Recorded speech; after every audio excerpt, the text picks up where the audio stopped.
Okay, to make a simple sign, we can use VCarve and then our CNC. So when you open up VCarve, it'll have a button, click here, create a new file. And the first thing you need is to establish your material size.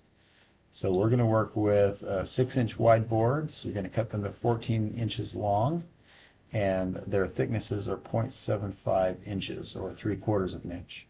So put those in this way. And then we want to make sure that our zero position is at the material surface. Okay, we want a material surface. And then this bottom left corner being our origin. So with all those settings set like that, okay. Then this white space represents the block of wood you're going to actually have in place on the CNC. So we need to make sure we stay within it. And in fact, we need to make sure we stay in a way so that we have clamping areas on the corners so we can clamp it down to the surface. So we want to actually longer than our actual shape so that we can have clamping areas. Okay, so for a very simple sign, let's use a rectangle, and I'm going to just click and drag. Now I could just be done like that, except I like to use some of these more precise settings here. Okay, so for example, we have the anchor point be the center of it. Then the center of our board is at 3 inches and 7 inches because it was 6-inch by 14-inch. So half of each of those would make 3-inch by 7-inch. I can hit apply and it would move. It didn't move because it actually had snapped to that position. Now I can have square corners. So look like that. I can have external radius corners. After you make any change, you have to hit apply. Or internal radius corners. I like the internal.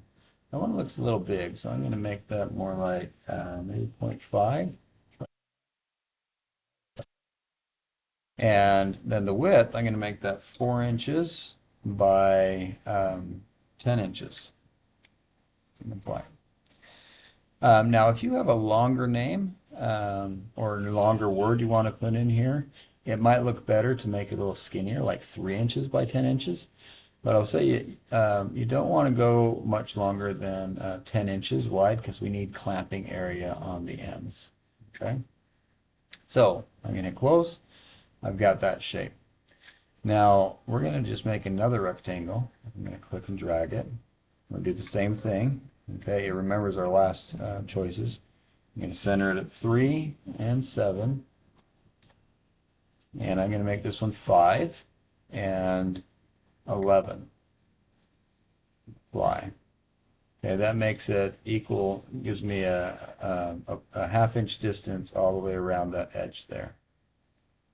Okay, now I'm going to make this radius a little bit bigger, maybe 0.75. Apply that. That looks a little too close for me, maybe 0.65. To give that kind of look like it's mirroring this. Okay. I think that looks pretty good. I think I'll do it like that. I'll hit close. Now, if you want to edit something, like if I want to come back to this one, I can click on this one and re-click on the box, and maybe I'll make that 0.6 and apply, and it'll change that shape. Okay, I don't like that. I want to go back, but that's how you can make some edits to something. Apply. You just have to make sure you hit apply, and then you can close it. So these will be two shapes. Now I want text on mine, so I'm going to click the text button.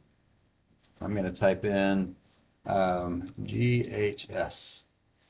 Now when you create your text, there's lots of fonts to play with, but you have to be careful. For example, if I click this font, we're going to be using a 1/4 inch bit, okay, which means the smallest path it can carve wide is a 1/4 inch. It also means the smallest corner it can get into is something with a 1/4 inch radius or diameter or 1/8 inch radius. So this sharp corner here, if I was cutting the outside of this H, I would not be able to get into that corner. Even this corner would have a small curve to it. These sharper corners, I would not be able to get into it. It end up having a roundover, which, if you don't mind, that's just fine. Now, outside corner, so let's say I'm carving the inside of this H out, I could carve and get outside corners very sharply because you can move the bit that way and then down, and it can give a precise turn. It's just on an inside corner, you can't get into that corner. So just remember that when you're making your fonts. Um, I like the Gothic this font because it just fits the Fab Lab vibe for me. I can make some changes here. Let's go ahead and anchor it at 7 and 3. Now, actually, this one I remember. It's anchoring this point, which is a little frustrating, but we'll fix it later. So we're going to set that, and I could set the height here. Let me go ahead and do that, or I could set it later. It's fine. So I'm going to hit 5, and I'm going to make this like 3 inches. Close. Now you might be like, well, I don't want it like that, obviously. So I need to rotate it, and that's this button right here. Now, if you click again, so like if you're not clicked on it, you click once, it selects it, wait just a second, then click again, it gives you these handles. These outer handles here are rotate, but they don't give you very precise rotation. So if you want to rotate precisely, I'm going to click on this. And I'm going to type here, and I'm going to type -90, because clockwise is the negative direction. Okay, click like that. And then I'll click close. Okay, now something I can do with this is I can make its size. I can change its size, or sorry, I can move it. And I'm going to move it so that the center is perfectly at that 3 and 7 again. Hit apply. So now I have it perfectly centered. Now I can change its size here, and I'm going to make that 3 inches wide, and I'm going to unlink it so I can squish it a little bit. I'm going to make that about, I'm going to see about 9. We'll try that one. Okay, and that looks pretty good. That looks pretty good. Okay, so I'll close that. So I now have this sign. It looks pretty nice. Now the next step is to do toolpathing. So I'm going to click over here on this toolpath. I'm going to pin it so this doesn't disappear on me. And we're going to do 2 types of toolpaths. There's lots of different types, but we're going to just do 2. One is the profile, and that is just cutting along a line. Okay. So we first need to set a start depth, and generally, most often, but you can do some cool stuff with a different start depth, but generally we're going to do a 0. We start at the surface. And we're going to, for this one, we're going to click on this outer line. So this is the one we want to do. We want to cut all the way through. So I'm going to put 0.77. Now you remember our board was 0.75 thick. Doing 0.77 allows for just slight fluctuations in the board thickness at different places. So it's going to cut all the way through. Now it will give us a warning saying it's going to cut all the way through, and we're okay with that because we also have what's called a waste board underneath the board, the board we're cutting, or on top of the CNC face, and that's intended to cut into. We don't want to cut deep into it. We want to avoid, but just this allows us to make sure we cut all the way through. So about a 0.02 is pretty sufficient for cutting all the way through. So we'll set that at 0.77.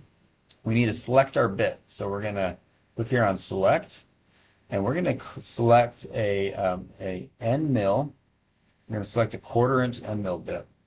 The one we're going to use has 1 flute, and cutting a 1/4 inch deep is fine. We'll keep a step over 0.1 and 40. We're going to do a speed of 8,000 RPM. Okay. And then a speed of 2 inches feed rate, or 2 inches per second, and plunge rate of 1. Now, if you don't have a number on yours already, go ahead and give it a number. Mine says 4, and I'm going to hold it there. I'm going to hit apply, and I'm going to select it. So I've now selected that tool. All right. So next, on this one, I can pick how I want to cut. Since our tool has a thickness of a 1/4 inch, I want this to be the edge of my board, so I need to make sure I'm cutting on the outside of it so it knows to move the center of the bit 1/8 of an inch away from this. So that's its radius away. So I'm choosing outside. We'll worry about this later. I'm going to click on Add Tabs. So tabs are something you'll see later. If tabs connect this to the outside, since we're cutting all the way through, it's dangerous, or at least could damage your sign, when it's almost cut all the way through and it gets loose before the drill bit's been pulled up. It could wiggle around and knock this thing and cut it deeply, or cause it to jump out and maybe break the bit. So adding tabs is pretty simple. We're going to add a tab here and a tab here. You just click and hit close. Our tabs, you want them to be about 1 inch long and 1/4 inch thick. I found that to be good. It's nice and strong, but it's not too big. That's still got a lot of stuff that's going to be hard to cut off. We do want to add ramps. Smooth is fine. A 2-inch ramp for something this big is just fine. And finally, we're going to come down here and give it a name. On a complex job, this is important. On a simple job, it's not as important. But when you have lots of cuts, it's good to name this. We're going to call this cutout. And hit calculate. Gives us that warning that it's cutting deeper than the thickness. We're okay with that. We set that.